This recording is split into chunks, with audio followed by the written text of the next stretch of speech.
dan selamat datang Bapak, Ibu, Saudara-saudari sekalian dalam acara monthly podcast FIABCI Indonesia. Saya Ivan Sanjaya, host untuk hari ini.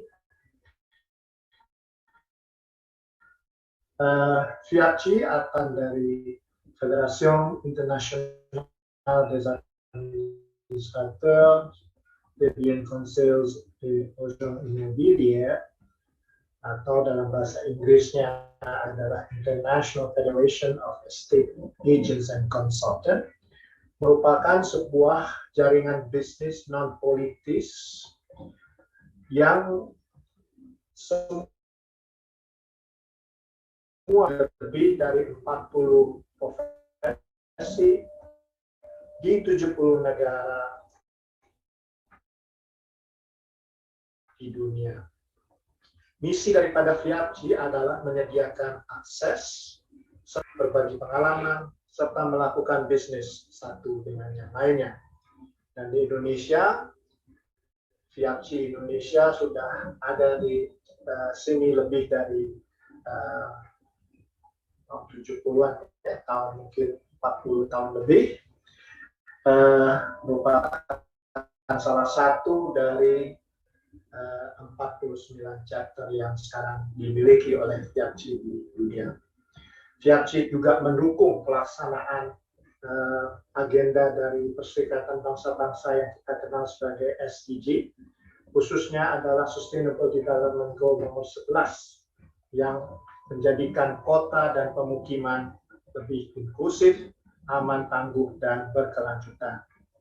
Dalam kesempatan hari ini, FIABCI Indonesia bermitra dengan Universitas Multimedia Nusantara yang didirikan oleh grup Kompas, sebuah media yang sangat terkemuka di Indonesia tentunya.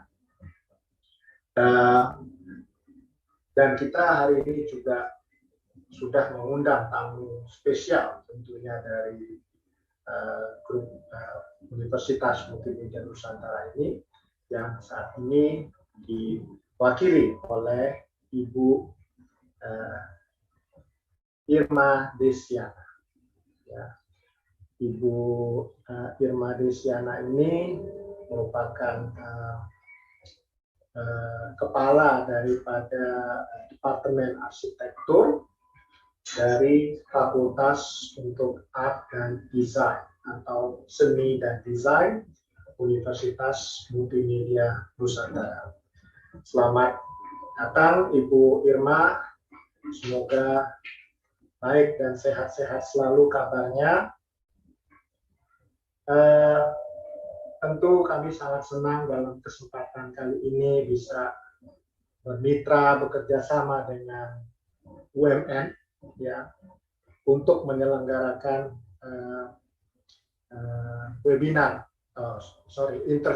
eksklusif interview pada sore hari ini, yang sudah juga mendatangkan tamu internasional tentunya hari ini ya, dari Illinois Consulting ya, karena hari ini kita akan berbicara tentang Transformational Architecture, Digital, Innovative, and Sustainable. Tapi sebelum kita masuk ke acara percakapan kita dengan tamu kita, mungkin ada baiknya kalau kita juga mendengar sedikit informasi tentang Universitas Multimedia Nusantara ini sendiri. Mungkin Ibu Irma bisa menjelaskan sedikit ya, perjalanan atau sejarah dari UMN ini sampai pada akhirnya kita bisa bertemu dan bermitra di hari ini. Silakan Ibu Irma, the mic and the screen are yours. Terima kasih Pak Ivan. Bolehkah saya menjelaskan in English juga, Pak? Oh ya, tentu, silahkan. Silahkan. Terima kasih Pak. Karena kita English juga anyway. Yeah. Thank you, Mr. Ivan. Firstly, I would like to explain about Universitas Multimedia Nusantara, especially Department of Architecture. Why we would like to join FIABCI, since our curriculum needs to link and match with the industry. We wish our cooperation with FIABCI, open networking in real estate, architecture, and other related industry. And we hope our students will get perks and opportunity in the future to work internationally. And second, let me introduce about UMN. UMN was founded in 2006 by Kompas Gramedia Group. The idea of Department Architecture establishment in 2016 is parallel with our building campus that has building safe energy and environmentally friendly building. Our campus new media tower is recognized as the energy efficient building category for tropical building in ASEAN Energy Award 2014. The newest one, PK Oyong Jakob Utama Tower, gets appreciations as first runner-up energy efficient building category for tropical building in ASEAN Energy Award 2019. In addition, UMN is the 146th world most sustainable university in 2021 UI Greenmatic World's University Ranking. That is why our architecture curriculum focuses on sustainability by utilizing UMN campus as a living lab for our students. And when we see the shape of our UMN's building, it looks like a cocoon or a dinosaur egg. It's because the second skin shapes the form and it uses the local materials. The cocoon or egg philosophy depicts that every student's learning at UMN will hatch or gradually ready to match the industry. Hence, our graduate can work in architectural, real estate, or other related fields that are always aware of the environment, and they have unlimited creativity in design process for the beautiful future of our planet. I think that's all, Mr. Ivan. Wow, thank you, Ibu Irma. I mean, that was quite amazing that you have this, futuristic design, your campus. I can see it in your background. It does look like a cocoon, yeah. So I'm just wondering how. I've never been there before, so I don't know how it looks from the inside, but I'm sure it must be also quite interesting. But anyway, as I have mentioned today, we will be discussing, of course, about transformational architecture. When we speak about certainly innovation and also sustainability. And today we have our special guest, Gregory Kovacs, who is the design director from Benoy. Benoy is one of the most prominent architecture company, and they have projects worldwide. And Gregory himself has also been involved in many projects, not only in Hong Kong, where he's based on, but also in many other countries, including Indonesia, Singapore, China, even the Middle East. So, Gregory, welcome, and it's very, very delighted to have you here in our program. So, why don't we just start with the very first questions that we want to ask you.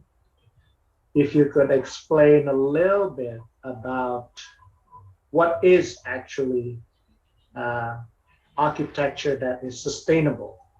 Yeah, what does that mean? Sustainable architecture. You can start from there. So firstly, thank you for the invitation and for the introduction, Ivan. And very nice to meet you all of you. So back to your question. So what is sustainability for architecture? It definitely is is a bit of a buzzword at these years, and I think the danger is it's such an important agenda, but at the same time, what we can see in many projects, it can easily turn into a kind of a greenwashing of buildings, and I think it's quite a challenge of how we can step beyond that, and how we can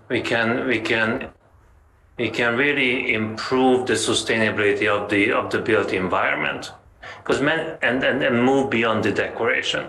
So one thing that I would advocate for is a much kind of broader understanding of sustainability. Most of the cases when we talk about sustainable design, we really think about solar shading, reducing the heat gain and the solar gain of buildings, and just improving the efficiency of our buildings. But there is a much broader understanding of that, which I'm calling hyper sustainability, and that includes many different aspects of sustainability, all the way from social, cultural, economic, commercial, environmental. So it comes down to all of these aspects, and really when we work on sustainable design, we really categorize it into three main pillars. Environmental, which we all very much aware of, economic, and social. So these are the three main pillars that we always work with and focus on our projects.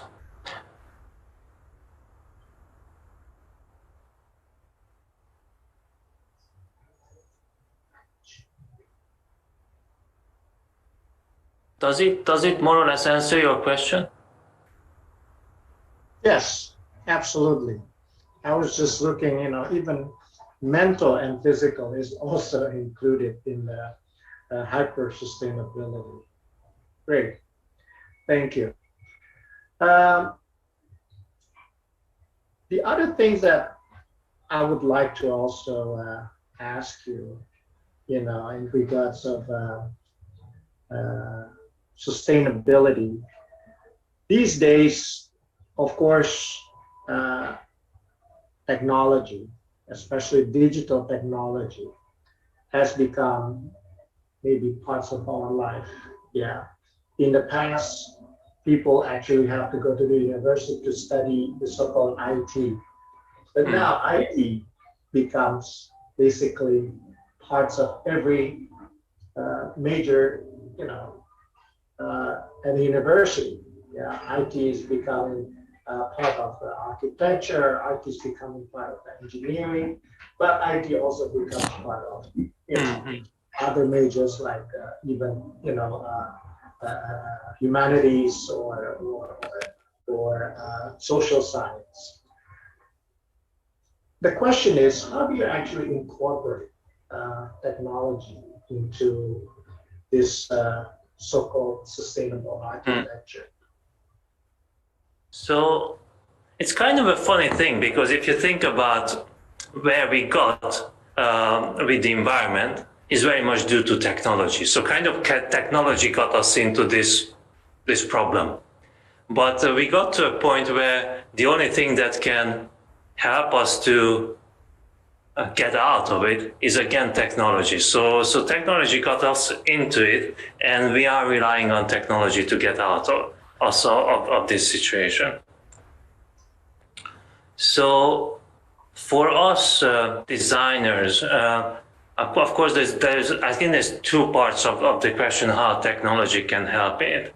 You have of course, you have all of the hardware and how technology is actually helping in the built environment. But what I would like to focus on that might be more interesting for architects is how technology can help in the design process, because that's really where our expertise lie, and many of the other technologies that are getting put into buildings, that's where many of the other consultants that we work together will be having much more of an input than architects do.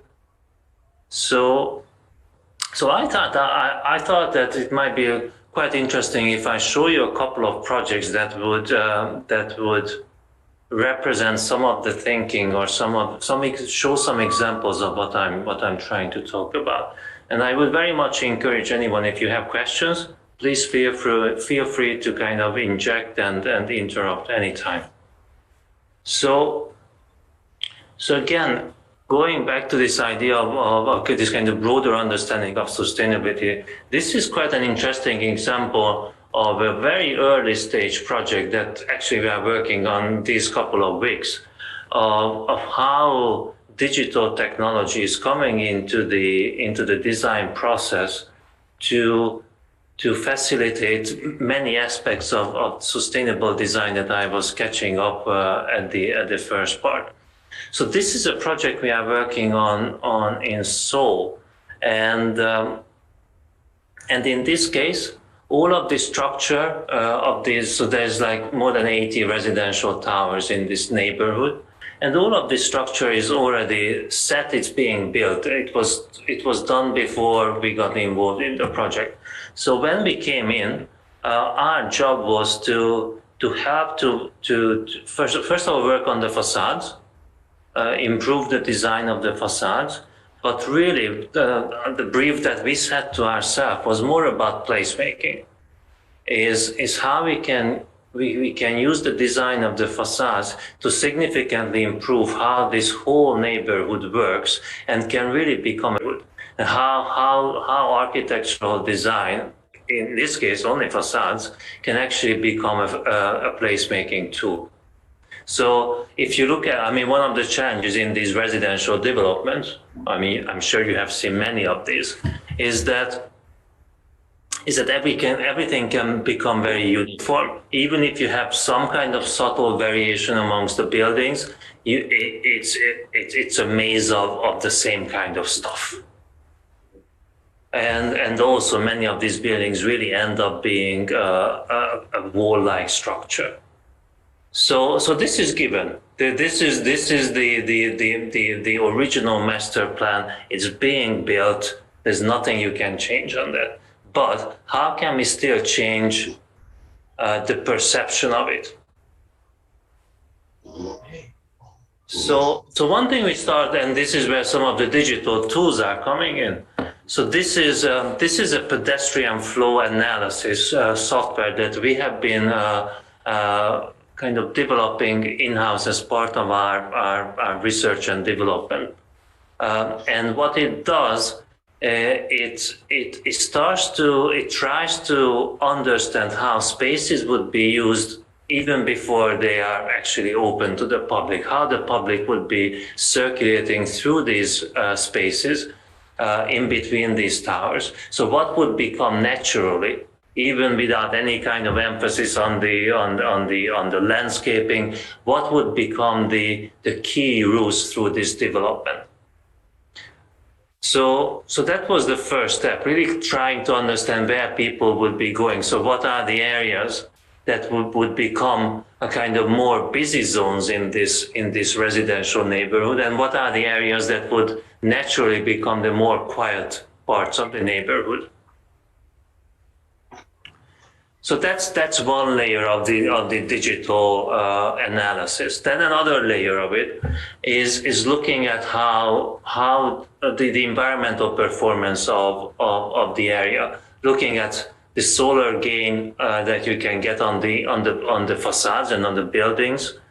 So that will help us in a later stage to think about how we are providing, what kind of facade we are putting on these buildings, where we are putting more shading, where we are putting less shading. But here I want to focus more on the public realm.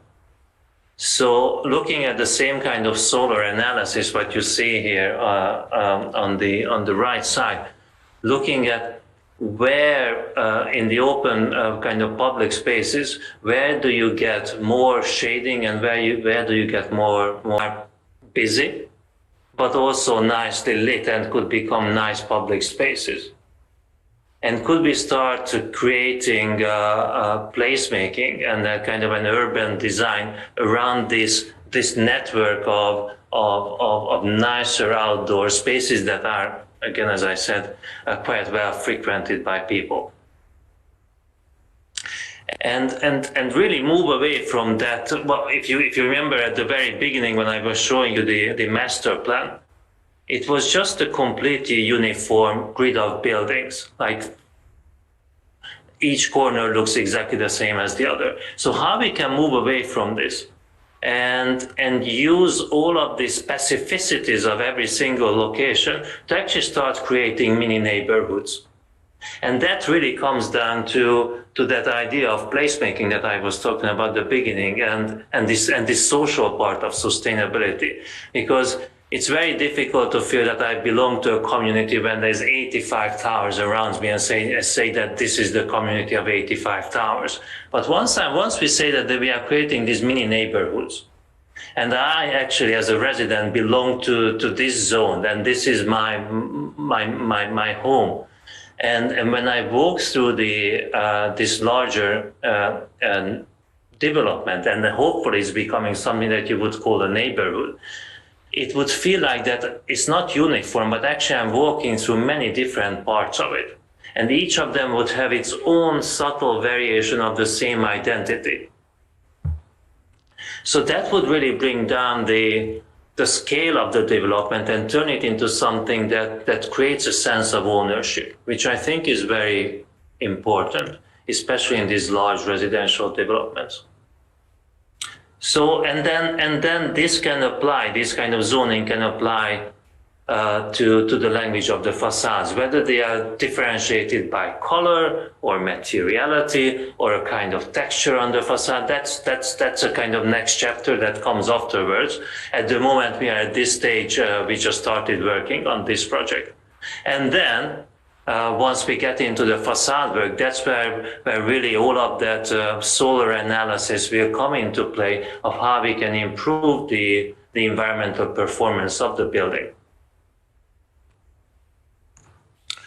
So that was, I thought that would be kind of an interesting example of showing a very different take on sustainable design and how that works together with digital technologies through our design process. Wow, that's amazing. I mean, I couldn't even picture that, you know, when I was in university, you know, that things like this will be actually studied. Yeah, so I mean, the shading, which area should get sunshine and all that. Okay. The next thing, speaking of environment and sustainability, I mean, at this moment, for the past years at least, we've been talking about climate change.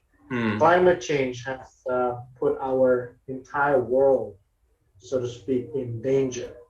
Yeah, I mean, starting with the melting of the ice, I mean, North and South poles, the rise of the sea level, that they said some of the countries in the world will be wiped out in the next few years, that they will not exist anymore.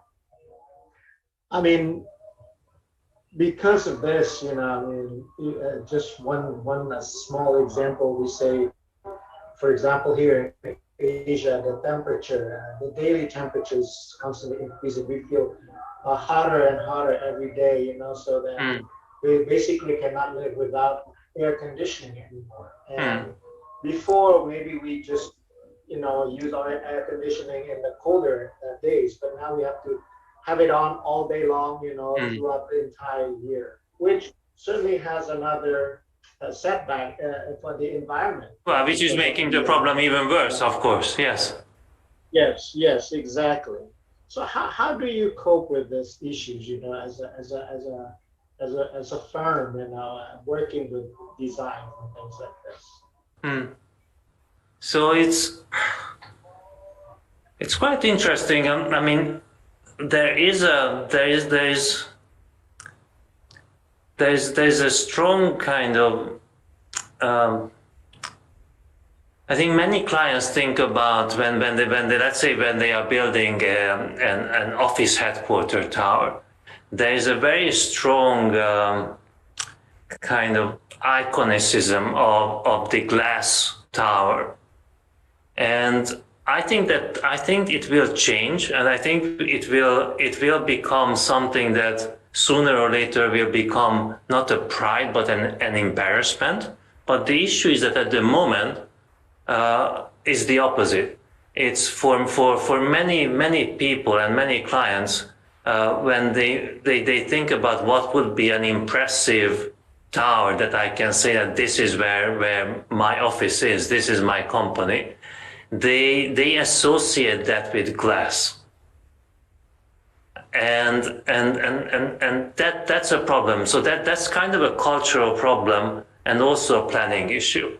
So many cities are trying to address it through planning regulations of limiting how much glass you can put on the building and so on. But it's also a cultural issue that has to change, is that we have to get to the point where it actually becomes embarrassing. Now, the other thing that is really interesting about glass, especially when you think about the more broader understanding of sustainability, that is not just the environmental, is that glass and concrete has been kind of the two main materials that were delivering the modernist promise at the beginning of the last century. They were kind of essential to that concept. And don't get me wrong, modernism has delivered amazing things for us. But at the moment, these two things, glass and concrete, are becoming some of the biggest issues. Glass is a bit more obvious than concrete because most of the time we don't see concrete, it's all covered up. But concrete itself is the carbon footprint of pouring all this concrete that we actually use up for our construction industry is huge. It's significantly more than what the aviation industry is polluting. While we all think about airplanes as one of the biggest polluters, concrete is like 3-4 times as much. So I think there needs to be a shift that is looking at sustainability not just in terms of the efficiency and the operation of the building. That's a very important part of it, but also to look at the full life cycle of the building. And that's actually, I think, where architects can contribute more, because there's a very significant carbon footprint of the built structure itself, regardless of how efficiently the building runs. And for example, all that concrete structure in the buildings. So what we have been focusing on, and this is a kind of a specialism of our team here, that we have been pushing for that for the past 4 or 5 years, doing more and more of this, and it's quite it sounds quite strange for an architect to say, but to actually build less. Because fundamentally building as an activity is actually very polluting. So what we have been trying to focus on is how we can reuse existing buildings, what we call repositioning. How we can take existing buildings that would either be demolished or would just simply not be used, and turn them into something that can again be a fully functional building, working for the commercial purposes of that client, but doing that without having to rebuild the structure. So that's something that I think is an increasingly growing kind of niche in the architectural industry. And I think for the future, I think that's actually a lot more important than trying to do fancy buildings that are actually doing all kinds of mitigations for the environment. That's great, but this is actually a lot more sustainable approach if you look at the full life cycle of the building.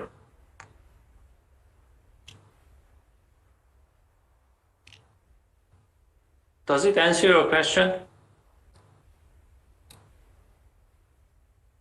Yes. Yes, thank you. You also mentioned culture. Being a European yourself, I suppose you are from Hungary, but now you have been living in Hong Kong for, I don't know, numbers of years. How do you actually assimilate local culture and also people's character into your design, especially in countries like China, where many people still believe in feng shui? You know, how do you develop your design without neglecting such local wisdom? It's a very interesting question. Firstly, I personally, I'm really interested in the local cultures, and I come with a very open mindset that I kind of really enjoy working in different cultures. But at the end of the day, regardless of how open-minded and interested you are still an outsider, and your understanding is on the one hand necessarily superficial, because you will never understand the full depth of the local culture. But so that's on the one hand. But on the other hand, there is a benefit of that. There's a benefit of being the outsider, because it allows you to see the same things from a very different angle, to recognize certain things that for the locals might not even be meaningful, or because you just kind of step through it because it's the everyday mundane. But to see it from a different perspective and see that actually there is a great value in that. So that's on the one hand. But we are architects and we are not working alone. So there's actually, I think that the best thing, or the biggest thing that you can do, especially as a foreigner here, is to rely on a team and to build a team where that brings many different perspectives together, some local, some foreign, and do things together and design together and build on each other's understanding. But that requires a lot of kind of openness and open debate and a very open design process. But really, that's a team effort, and it's not just the design team; it's also the clients. So they are in many cases they are very much part of that process. I have some great clients who have been taking me to all kinds of journeys across China and other parts of the world to really understand that local culture and showing me villages and the local customs. So that's invaluable, and for me as a person, those are some of the most enjoyable experiences. And then how you can actually extract something out of that and to create an architecture from that, that's another question. Which, I do have a project that I wanted to share with you, which might be answering that question. It might, and it also answers your previous question about climate change. So this is a project that has strong cultural references, but it's a repositioning project. So this is one of these odd things that someone built this structure about almost 10 years ago, and it was never finished. And our client bought this land recently. And he had two choices: either demolish all this stuff or try to kind of rethink how to use this. Now, the tricky thing is that the reason why it was never finished is because it didn't so some of the arrangement of the plans and the structure never really made full sense. So there was a reason why no one wanted to complete this. So we came into this project at this stage and try to work with the client of figuring out what we can do with this structure, how we can save it, and how we can turn this into something that is actually a huge issue for this whole city around it. Is that in the middle of it you have this plot of this ghost development, and how we can turn this into something that works for that neighborhood, but also becomes something that is commercially sustainable and works for the client, and environmentally how we can do that without demolishing it. I mean, just look at how much concrete there is.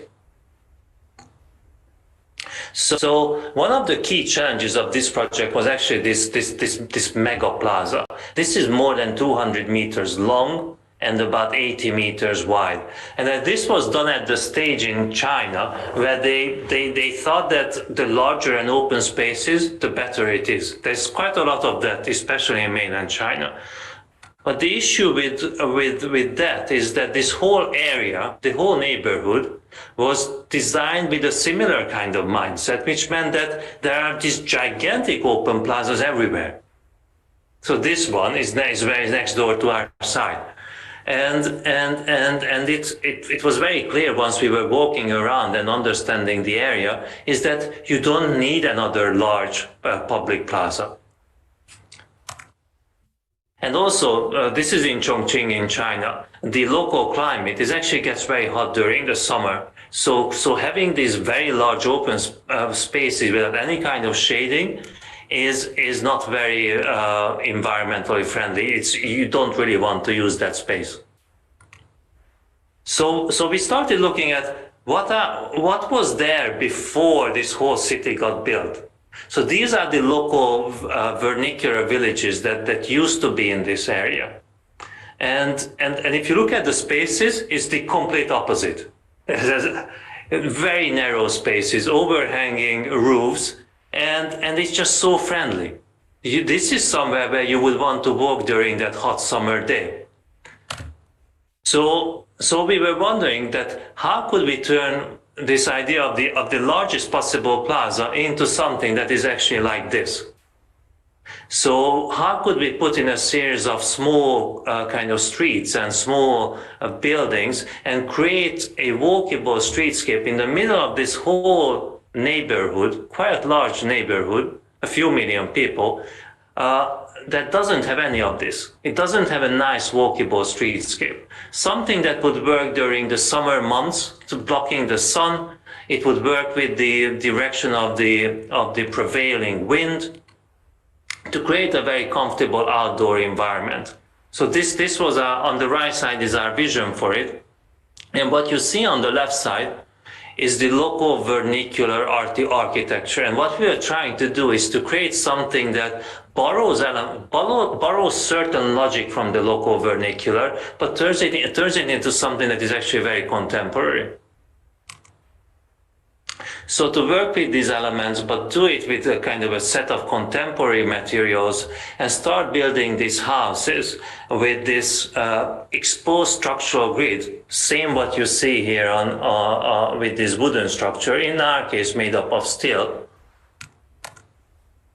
and then create a kind of a green roofscape on the tops of these buildings that can be used by the restaurants below it. Put a roof above it, but it's more like a large canopy that provides shading for the streets and also shading for this roof terrace, and then have it on these stilts. That again refers to some of these tilt houses from the local architecture to create this streetscape. And so that's what they are putting in the center of this large kind of development. And what it does commercially for the client is it becomes a very successful retail street that people can use and really becoming the heart of the scheme, but also creates a connection between these two separated parts of the development. And then as you are walking on the streetscape, you are finding performance spaces that people can use for their daily activities, and then going outside of the scheme, we have this very large structure of the shopping mall, of this podium. So how can you create a facade on it that will make people feel that there's a sense of belonging? How could you turn it into something that would be relevant for this local community? So again, we were working with this understanding of the local culture, and we found this this heritage or tradition of these moving puppet theaters in Sichuan region. So these were kind of moving from village to village, and the idea is that you have the puppets behind the screen, and all you can see is the shadows of them. And for me, that was infinitely beautiful. Just this idea of playing with the shadows, and the further your object or your puppet moves from the screen, the more blurry it becomes. So this idea of definition and blurriness that can change throughout the play. And it's all very simple. I mean, it's kind of a black and white animation. So what we try to do is, can we create a very kind of a low-end facade that has an outer skin of a translucent polycarbonate sheet, and then behind it a very low resolution black and white LED that could create this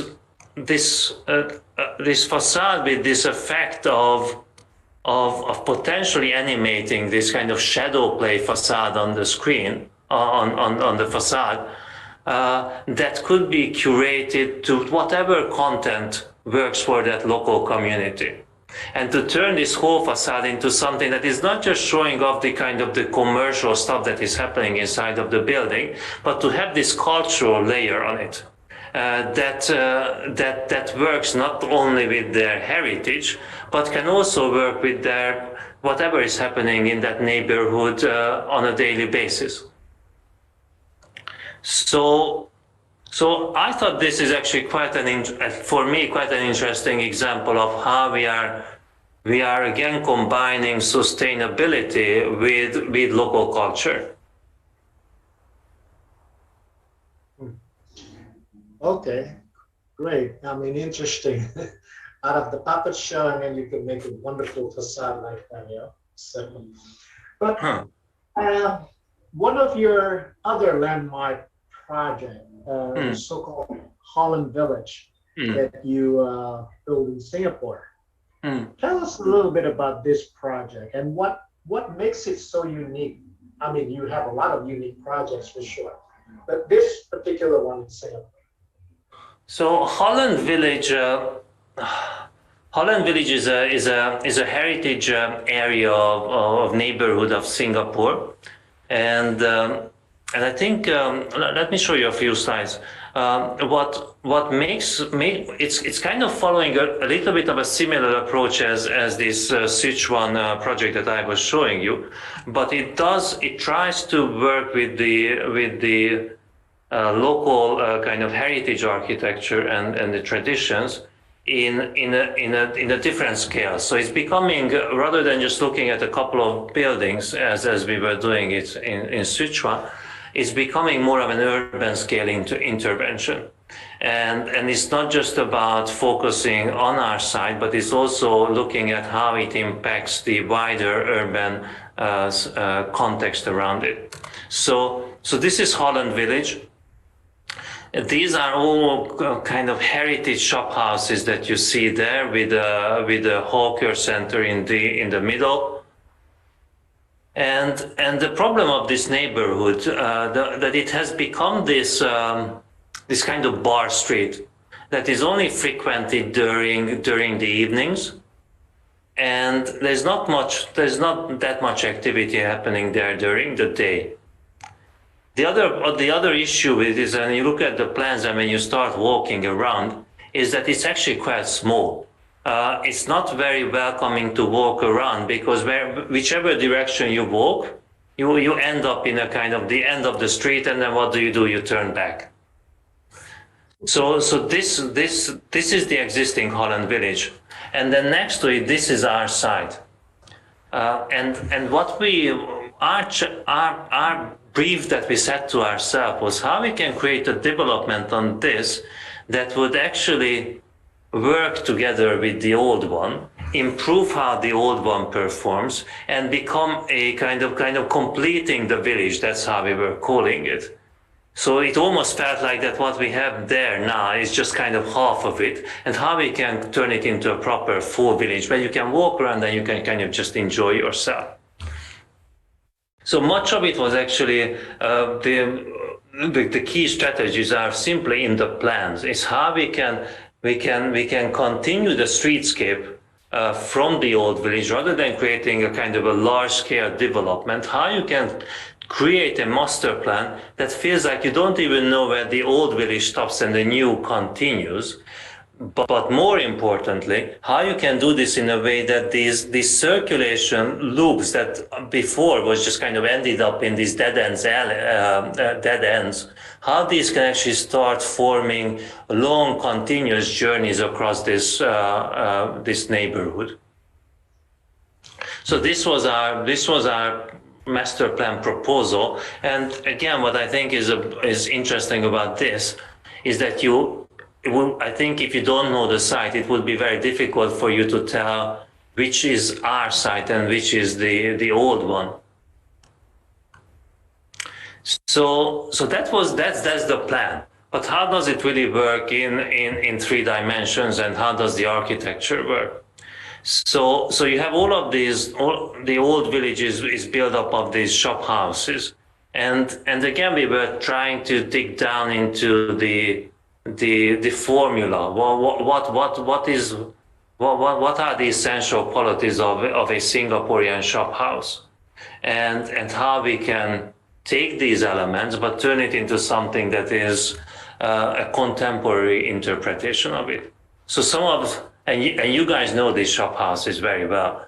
So some of it is actually this kind of covered 5-foot walkway on the ground floor, where you can walk when there is rain. It's a very important part of it. Then on the facades, all of these shutters. I mean, that's again a very important part of the language. Even more important is the actual scale of the building, is this very fine grain, urban grain that it creates. And then you have some of these internal courtyards.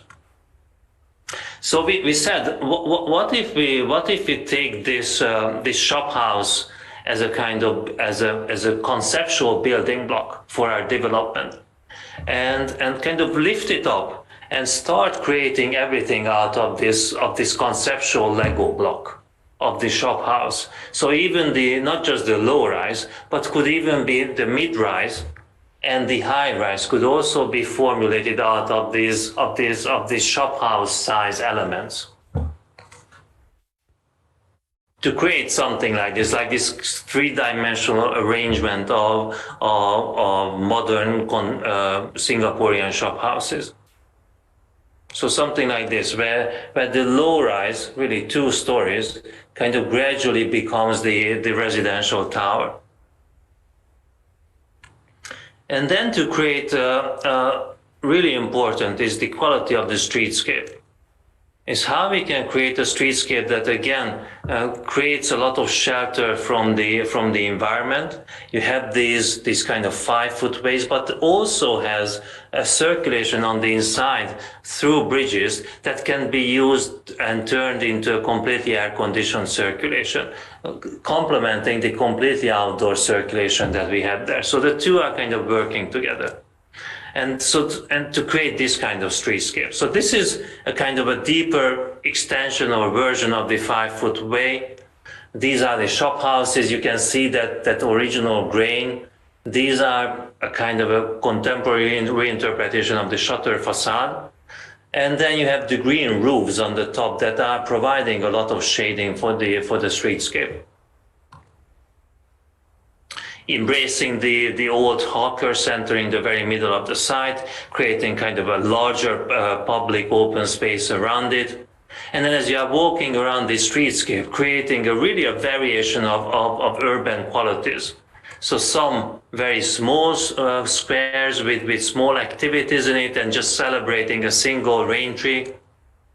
And some larger squares with cultural functions, a place where people can sit down and look at a performance. And then in behind, you can see this kind of 3-dimensional stacking of the shop house size elements. And then some very quiet areas like the residential parts of the scheme with the private gardens. And then the roofscape, which in Singapore is kind of a must to turn the roofs into green areas. In this case, it's an accessible green roof that is bringing together a series of different programs that is really complementing the public realm on the ground floor. Some sculpture garden, an outdoor cinema, a flower market, and a playground. And a little bit of a kind of urban farm. That because it's called Holland Village, we were, rather than growing potatoes, we thought that it could be a very interesting take to work with flowers and create an urban farm by actually growing flowers, and you can buy it on the flower market next to it. And then from these elevated kind of green roofs, you had these courtyards, just like in the traditional shop house typology. You can go down and get into the inner parts of the shop houses. So that this is Holland Village. Do you have any questions about it? Wow, just amazing. Another project. Well, anyway, I mean, certainly Benoit has a lot of projects that we can, talk about. Each one of them will be certainly has a in itself. But unfortunately, we don't have that much time to discuss. But before we leave, let me ask you this.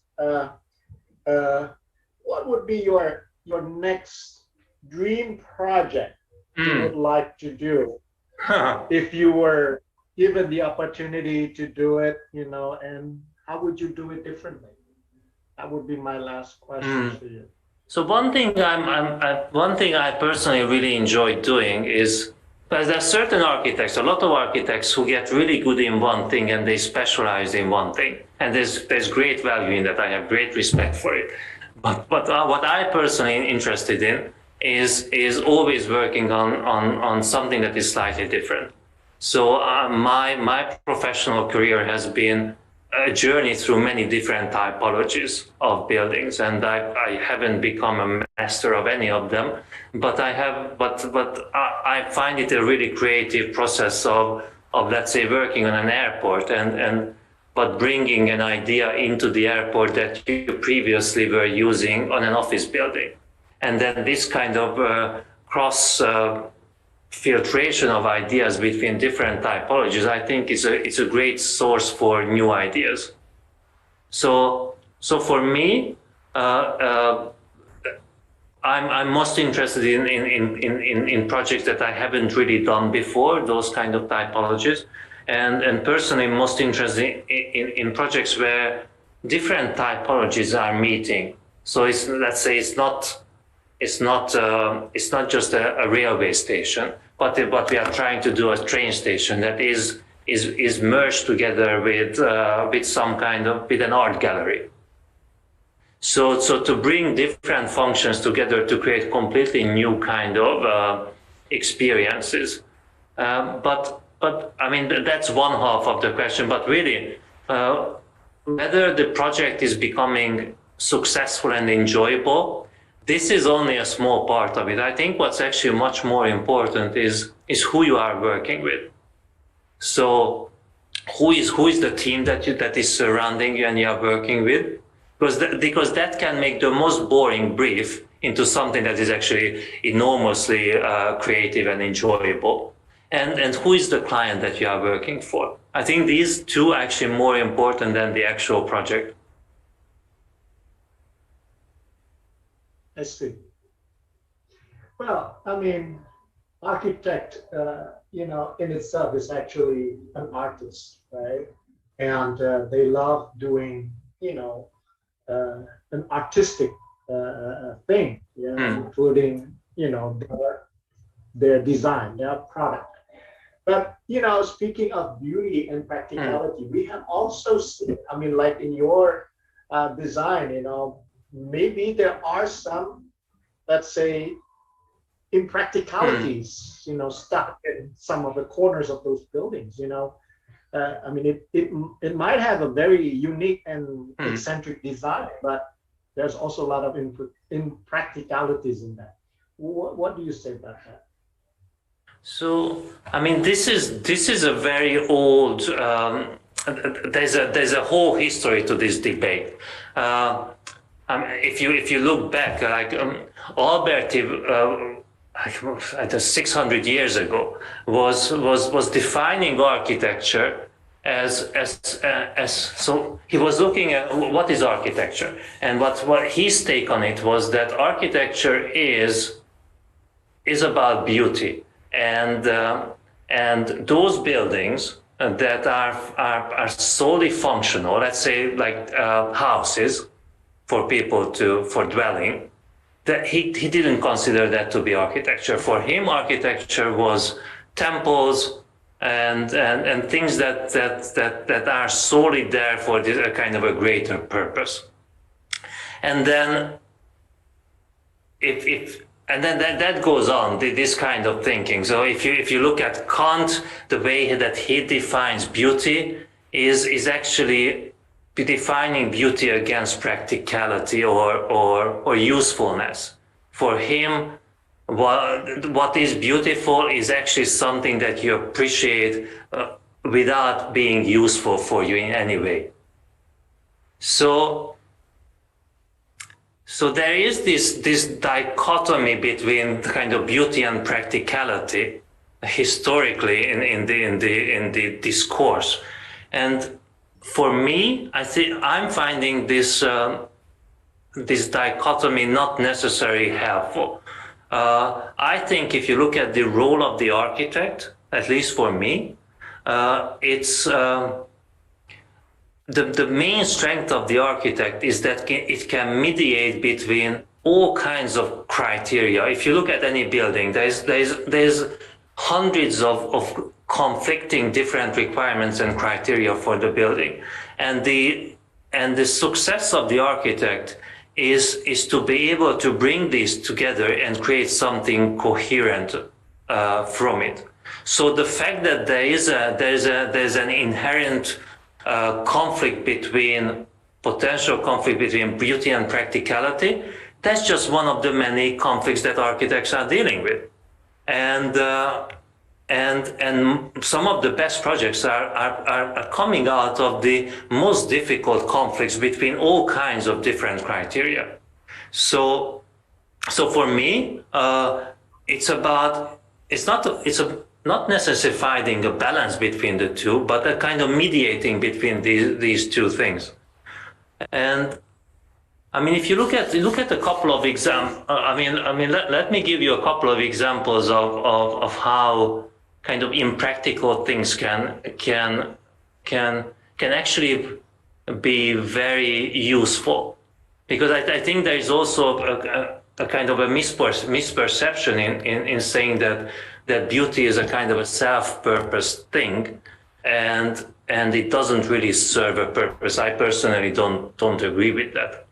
So there are these kind of famous moments in architecture of very uncomfortable or unpractical elements. So for, let's say, if you look at Eisenman's Wexner Center, there is this quite famous staircase. You walk up on the staircase, and in the middle of it, there's a column landing. And obviously, completely impractical. Why do you need a column randomly arriving in the middle of the staircase? Or if you go to Paris and you look at the Pompidou Center, many of the structural elements, but also the MEP, is kind of exposed on the facade around the building. Again, it's not particularly practical, but what these things do is that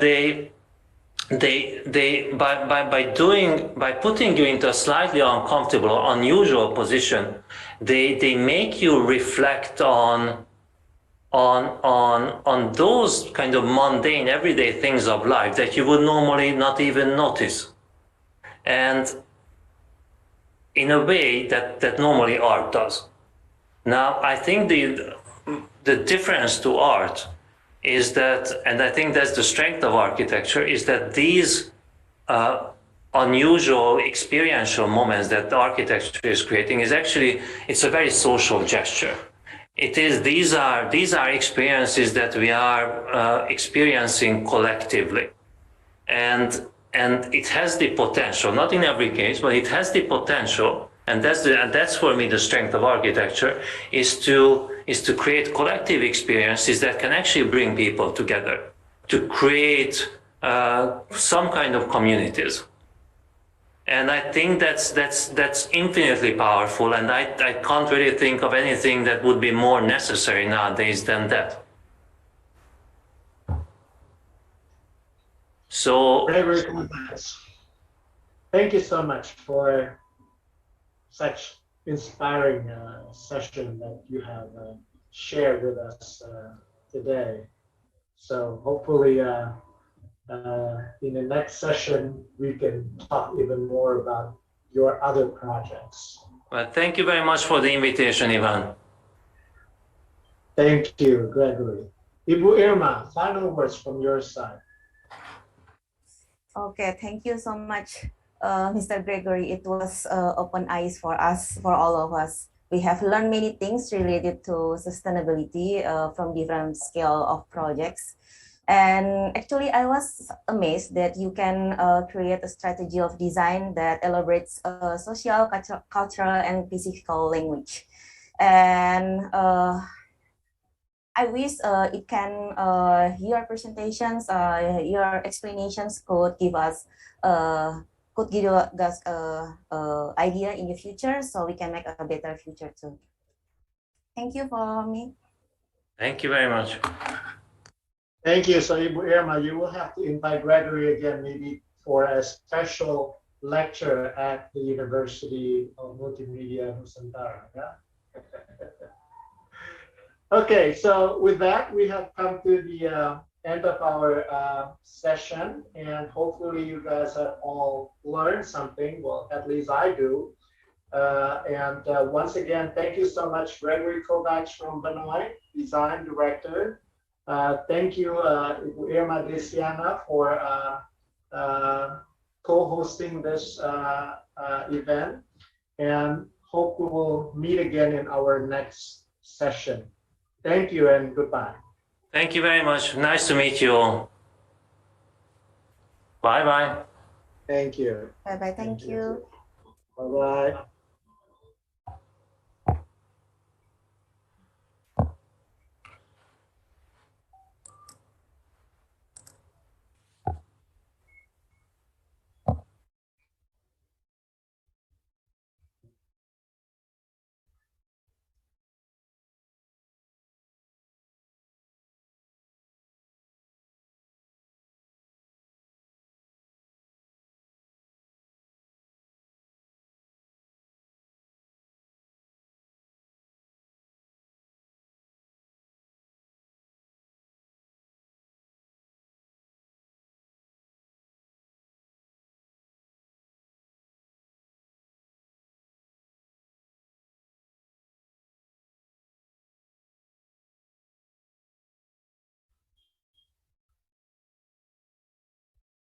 Thank you, Ibu Irma. We will share the attendance list today with you. So then you will see who are participating from your side, especially students. Yeah. Terima kasih banyak, Pak Ivan. Recording stopped. Sure. Yeah, thank you. Mungkin nanti ke depannya kita bisa